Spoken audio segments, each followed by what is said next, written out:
And we continue. Identifying your center from page 118 from the book 7 Habits of Highly Effective People. But where do you stand? What is at the center of your own life? Sometimes that is not easy to see. Perhaps the best way to identify your own center is to look closely at your life support factors. If you can identify with one or more of the descriptions, you can trace it back to the center from which it flows.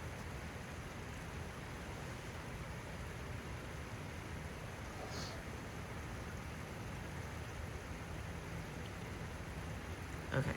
A center which may be limiting your personal effectiveness. So there's a chart here, but it's extremely difficult to see, so I'm going to read it to you.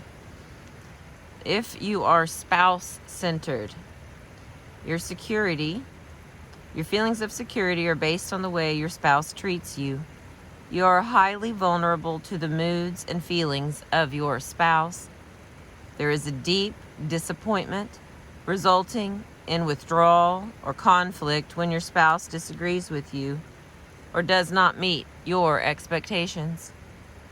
Anything that may impinge on the relationship is perceived as a threat. And if you are spouse-centered, the guidance is your direction comes from your own needs and wants and from those of your spouse. Your decision-making criterion is limited to what you think is best for your marriage or your mate, or to the preferences and opinions of your spouse.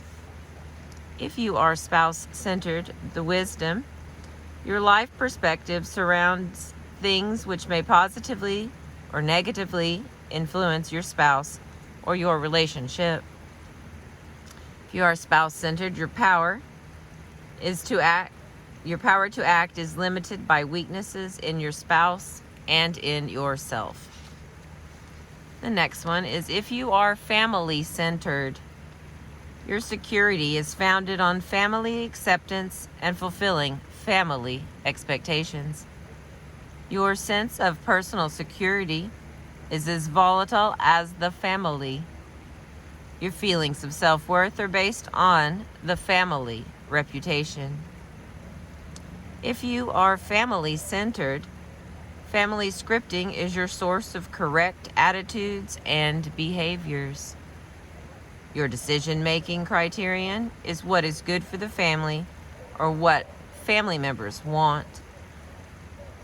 If you are family-centered, you interpret all of life in terms of your family, creating a partial understanding and family narcissism. If your actions are limited, your actions are limited by family models and traditions. Now the next one. If you are money-centered, your security, your personal worth is determined by your net worth. You are vulnerable to anything that threatens your economic security. If you are money-centered, profit is your decision-making criterion. If you are money-centered, money-making is the lens through which life is seen and understood, creating imbalanced judgment. Your power, you are restricted to what you can accomplish with your money and your limited vision. Now the next one is if you are work-centered, you tend to define yourself by your occupational role. You are only comfortable when you are working. If you are work-centered, you make your decisions based on the needs and expectations of your work. You tend to be limited to your work role. You see your work as your life. And then under power, if you are work-centered, your actions are limited by work role models, occupational opportunities, organizational constraints, your boss's perceptions, and your possible inability at some point in your life to do that particular work.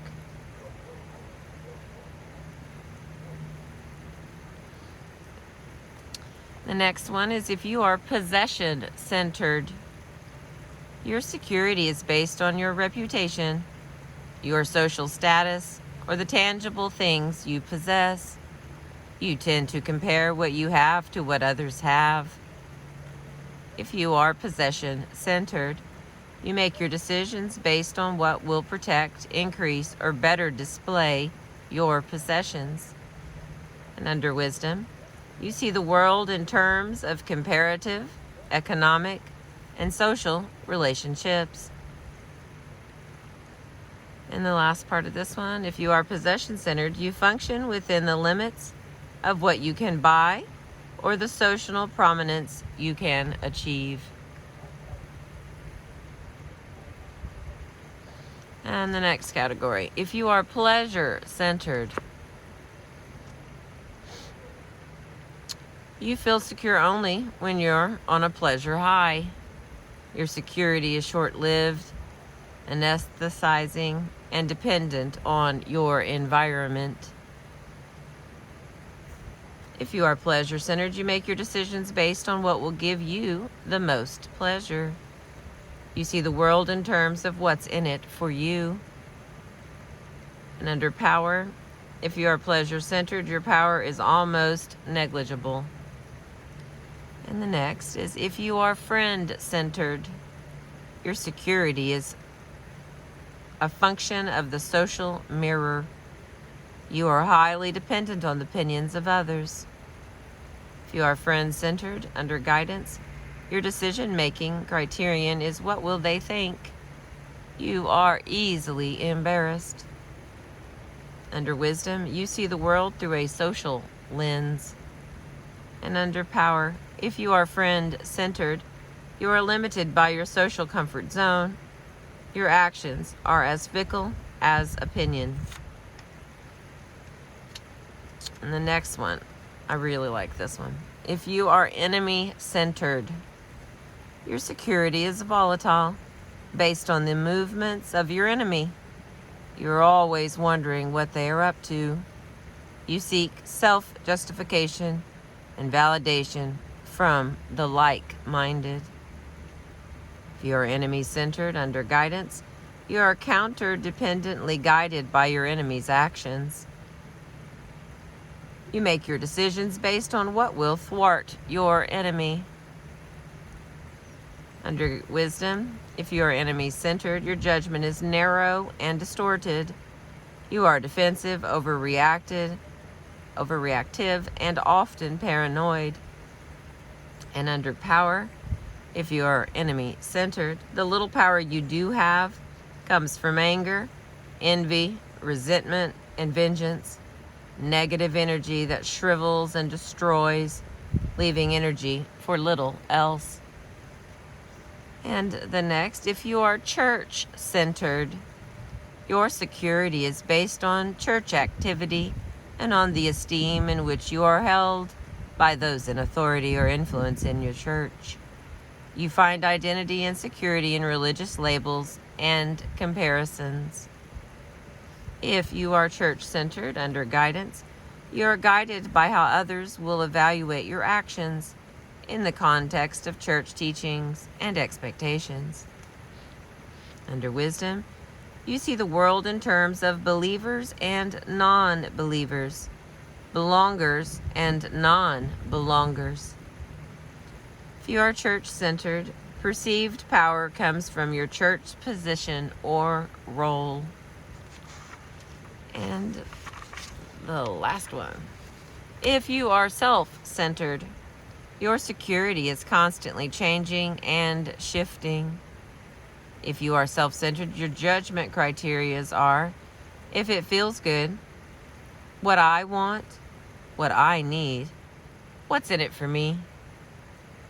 If you are self-centered, the wisdom, under the category of wisdom, you view the world by how decisions, events, or circumstances will affect you. And the final one, if you are self-centered, your ability to act is limited to your own resources without the benefits of interdependency. More often than not, A person's center is some combination of these or other centers. Most people are very much a function of a variety of influences that play upon their lives, depending on external or internal conditions. One particular center may be activated until the underlying needs are satisfied. Then another center becomes the compelling force. As a person fluctuates from one center to another, the resulting relativism is like roller coasting through life. One moment you're high, the next moment you're low, making efforts to compensate for one weakness by borrowing strength from another weakness.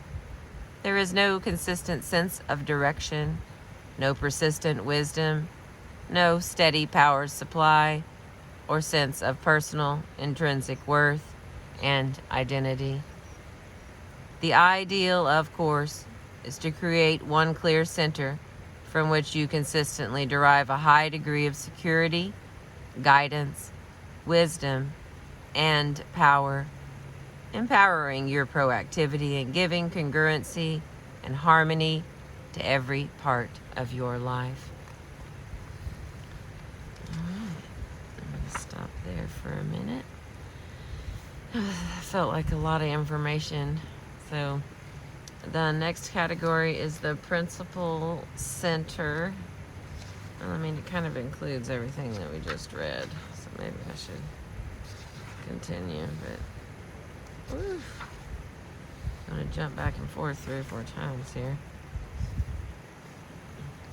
Alright, we'll try just a little bit, because I got more charts here. No, I'm going to stop. I hope that you will join me on the next one, where I begin with a principal center. Thank you for being with me and listening, letting me read my books to you. I appreciate you.